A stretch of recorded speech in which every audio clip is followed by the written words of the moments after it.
What up, YouTube? It's Eric Talks Money.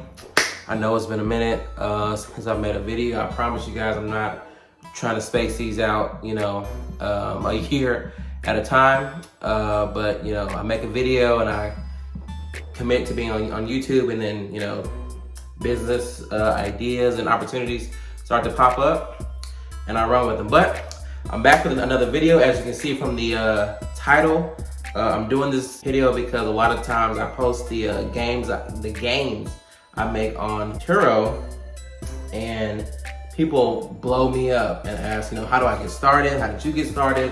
What do? I have a car. How do I get on there? And I'm here to answer a lot of those questions, tell you my story of how I got on there, how much I make, and how you can do the same. So let's get started. So first let's start with my story. I basically just had an extra car. Once the pandemic started, we had a lot of our cars just hitting at the house. As you know, we had the Tesla and the GLC and GLA. So we didn't use any of them, honestly. And I hadn't known about Turo. I travel often, and whenever I do, I use that to rent a car. And I just thought, hey, this is the perfect time to test out the platform and see if it'll work for me. So I listed it. I uploaded a few pictures. They were not professional pictures. If you can look now, I actually stole pictures from the listing that I purchased the car from. So it's not even pictures of the actual car. I got them directly from the website of the dealer I bought it from. I took those, uploaded them, and entered in the information of the car and got started. Pretty sure I just set up the whole account in like 10 minutes. I got my first booking, I believe, a day after I listed. At that time, I thought to make money, I would have to drop it off at the airport. So for the first, I would say actually it was longer than that. It was probably 5 months I was on Turo. I offered delivery at both of the airports in my area. And of course that brought in additional income. I believe I charged about $50 to take it to an airport. And it only cost me maybe $10 worth of gas to actually drop it off. I'll probably say 15 because I do have to take it there and then take it back. I will say if you are trying to do the same thing, you should have another person to follow behind you, because Ubers can get expensive. And then at that point you start to lose money. So I wouldn't do that. Oh yeah. In total, I believe I've been on the platform since September, which I believe would make this, it's May, so don't quote me on this, 6 to 7 months. The first few months I was making about $800 to $1,000. And then at the beginning of January, I started to have months where I was doing $1,200, $1,300, $1,400. And then this past month I did $1,600. Let me talk real quick about the economics of the car. The GLA cost me $350 a month. Insurance on it is $80 a month.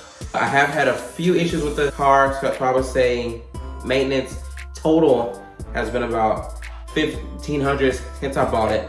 So not crazy. It did have 80,000 miles on it when I bought it.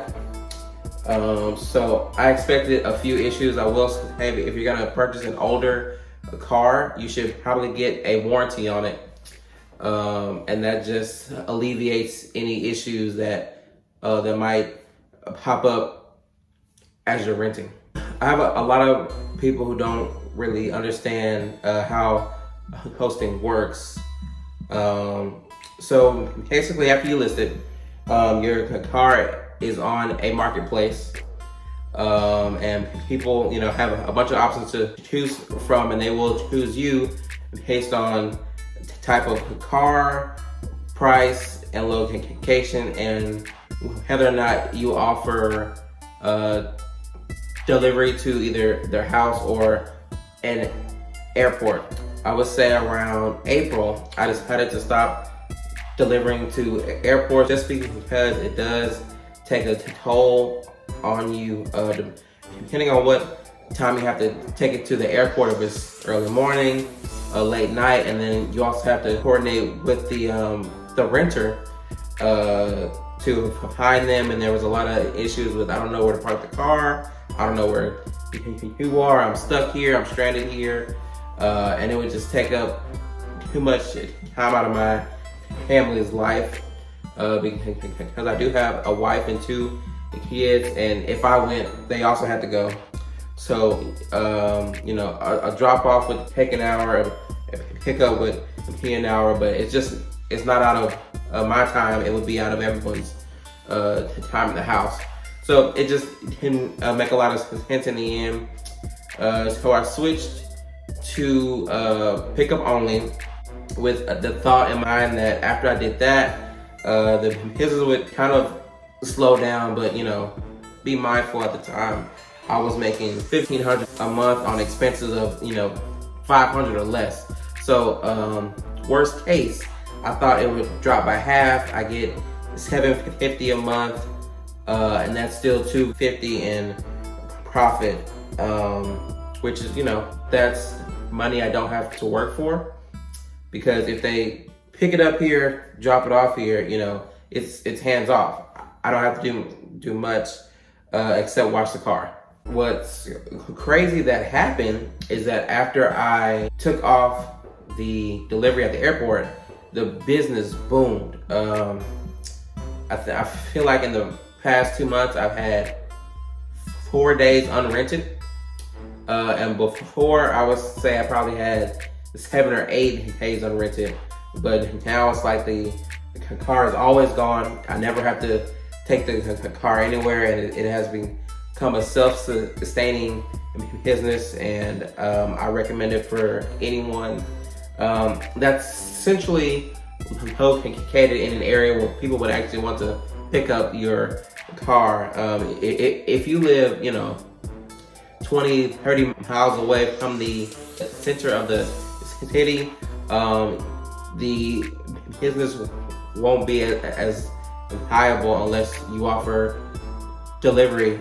And then again, you know, it's so time consuming that eventually it doesn't make sense. So just wanted to talk lastly about kind of the pros and cons of hosting on Turo.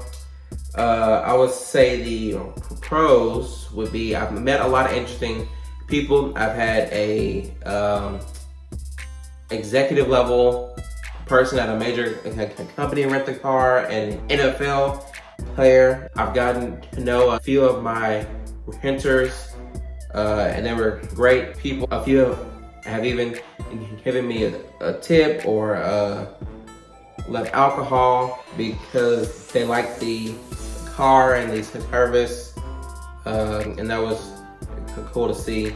Another pro, of course, is the income. It's kind of one of the best ways to turn a liability into an asset. It does not appreciate like a house does, but you know, it does provide a person who might not have the income to get into a real estate investment the opportunity to create that monthly income. Cons, of course, dealing with people. If you've ever worked a job in retail or anything that's people facing or customer service, you know that dealing with people is a pain in the ass. I've gotten a lot of calls at night, 5 a.m.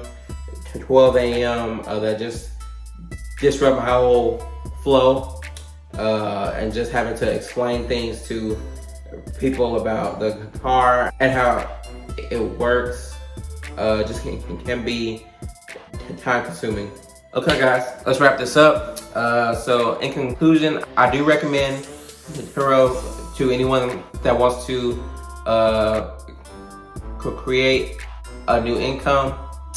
If you have any questions about hosting, drop a comment.